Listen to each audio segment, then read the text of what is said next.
इस लेक्चर में हम बात करेंगे इक्डाइसोजोन्स की। इक्डाइसोजोन्स किसे कहते हैं, इसमें कौन से एनिमल शामिल होते हैं। Animals that share tough external coat, वो एनिमल्स जो अपनी एक्सटर्नल कोट जो क्यूटिकल होती है उसे रिमूव कर देते हैं, इसको हम इक्डाइसोजोन्स कहते हैं। और इस प्रोसेस को मोल्टिंग कहा जाता है। जैसे कि आपने स्नेक वगैरह में देखा होगा, स्नेक अपनी जो ऊपर से कींचली होती है वो उतार के फेंक देते हैं, ठीक है। तो उसे वो जो प्रोसेस होता है वो मोल्टिंग होता है, और वो जो एनिमल्स हैं वो इक्डाइसोजोन्स में आते हैं। Two largest ecdysozoans phyla are nematodes and the arthropods. तो आज के लेक्चर में हम नीमाटोड को डिस्कस करेंगे, नेक्स्ट लेक्चर में हम आर्थ्रोपोड को डिस्कस करेंगे। These are the ecdysozoans phyla. First nematode. Nematode किसे कहा जाता है कि nematode are non segmented pseudocoelomates covered by a tough cuticle. तो नीमाटोड की जब हम बात करते हैं तो इसमें मोस्ट यूबिक्विटस एनिमल्स आते हैं। They are belong to phylum nematoda, इस जिसको राउंड वॉर्म से बोलते हैं। ये ठीक है, हम कहते हैं कि इसकी जो बॉडी है वो नॉन सेगमेंटेड बॉडी होती है, और ये सूडोसिलोमेट होते हैं, और इन पे बहुत टफ क्यूटिकल होती है। Among the widespread of all animals, nematodes are the roundworms, and they are found in the most aquatic habitats in the soil and moist tissues of plants and in the body fluids and tissues of animals. अब ये कहाँ पर पाए जाते हैं, aquatic habitats में पाए जाते हैं, सॉइल में, उसके अलावा मॉइस्ट टिश्यूज़ जो हैं प्लांट्स के उनमें पाए जाते हैं, बॉडी फ्लूइड्स में पाए जाते हैं, एनिमल्स के भी बॉडी फ्लूइड्स में पाए जाते हैं, ठीक है।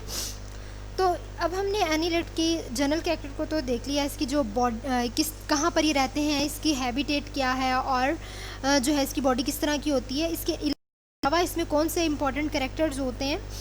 नीमाटोड्स में जो है एलिमेंट्री कैनाल तो मौजूद होता है, लेकिन उसमें जो सर्कुलेटरी सिस्टम है वो मौजूद नहीं होता। न्यूट्रिएंट्स जो है ये ट्रांसपोर्ट करते हैं बॉडी के अंदर, throughout the body they transport their nutrients via fluid, ठीक है। उस फ्लूइड के ज़रिए ये उनको ट्रांसपोर्ट कर रहे होते हैं। उसके अलावा जो नीमाटोड्स होते हैं ये यूजुअली सेक्सुअली रिप्रोड्यूस करते हैं, इंटरनल फर्टिलाइजेशन होती है, इसमें जो सेक्सेस होते हैं वो सेपरेट होते हैं। फ़ीमेल इनकी लार्जर होती है मेल की निस्बत, और फीमेल तकरीबन 10,000 जो है पर डे एग देती है, ठीक है। पर डे फर्टिलाइज जो एग होते हैं वो 10,000 होते हैं। उसके अलावा जो इसकी जो जायगोट होता है वो हार्श कंडीशन में भी रह सकते हैं। उसके अलावा जो है नीमाटोड मोस्टली जो है मॉइस्ट सॉइल में रह रहे होते हैं। उसके अलावा लेक्स में, ओशंस जो हैं उसकी बॉटम पे भी ये मौजूद होते हैं। तकरीबन इसकी हम कहते हैं 25,000 स्पीशीज़ जो हैं नीमाटोड की वो नोन हैं।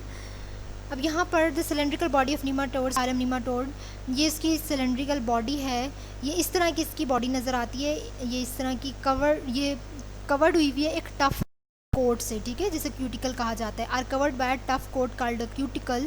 और तकरीबन जो है यहाँ पे हम कह रहे हैं कि ये एक बॉडी है इसकी, और इसके ऊपर जो है क्या है, एक टफ कवरिंग है जिसको क्यूटिकल कहा जाता है। उसके अलावा जो है ये डिकम्पोजिशन, न्यूट्रिएंट साइक्लिंग में भी अपना रोल प्ले करती है।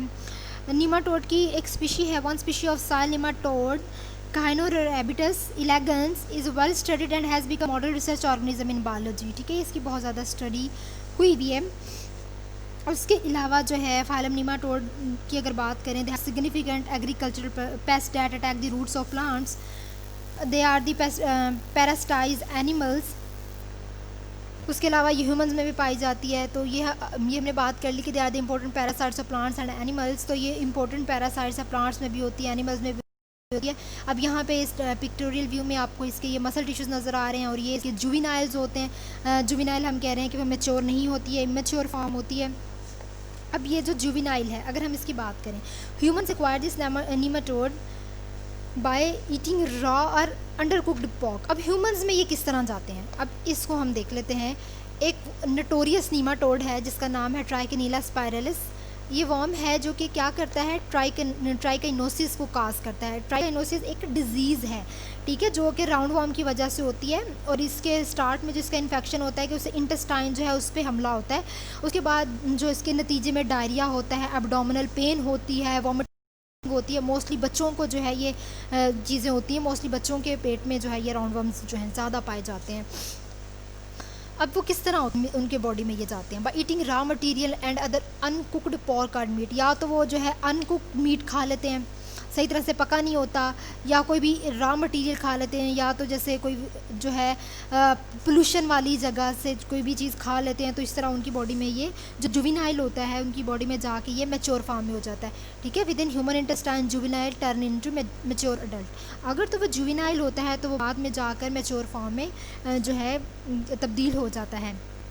उसके अलावा जो है ये लिम्फेटिक वेसल्स में जब ये अडल्ट फॉर्म में हो जाता है तो ये बॉडी की लिम्फेटिक वेसल्स में जो है वो ट्रैवल करना शुरू कर देता है, और फीमेल जो है वो इंटेस्टाइनल मसल जो होता है उसमें मौजूद होती है, फिर वहाँ पे ये बहुत ज़्यादा जुवेनाइल जो है प्रोड्यूस करती है, और फिर वहाँ से वो उसकी पूरी बॉडी में फैलते जाते हैं।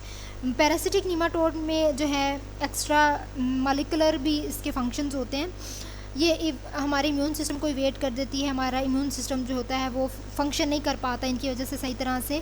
उसके अलावा जो प्लांट पैरासिटिक नीमाटोड्स होते हैं उनकी वजह से जो रूट सेल्स है उनकी डेवलपमेंट भी सही से नहीं होती, और क्योंकि वहाँ पे प्लांट्स पे अक्सर कीड़ा लग जाता है, सुना ही है हमने कि उन पे प्लांट्स पे कीड़ा लग जाता है, तो वहाँ पर भी ये वर्म्स वगैरह की जो है उनकी वजह से उनकी जो रूट सेल्स हैं वो इफ़ेक्ट होते हैं। उसके अलावा जो ट्राइकोनोसिस है that control muscle gene expression.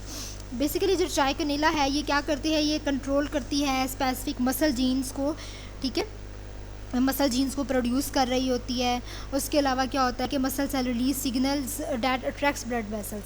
इससे क्या मतलब है कि जो मसल सेल्स होते हैं ना, जो इफेक्ट हुए होते हैं, वो क्या करते हैं, इनकी वजह से वो इफेक्ट हुए में फिर वो जो है सिग्नल्स प्रोड्यूस करते हैं, तो उनकी वजह से जो ब्लड वेसल्स होती हैं वो अट्रैक्ट होती हैं, और फिर वो न्यूट्रिएंट्स वगैरह इनको प्रोवाइड करती जाती हैं। जो भी ह्यूमन खाना खाता है वो सारे न्यूट्रिएंट्स इनको मिल जाते हैं।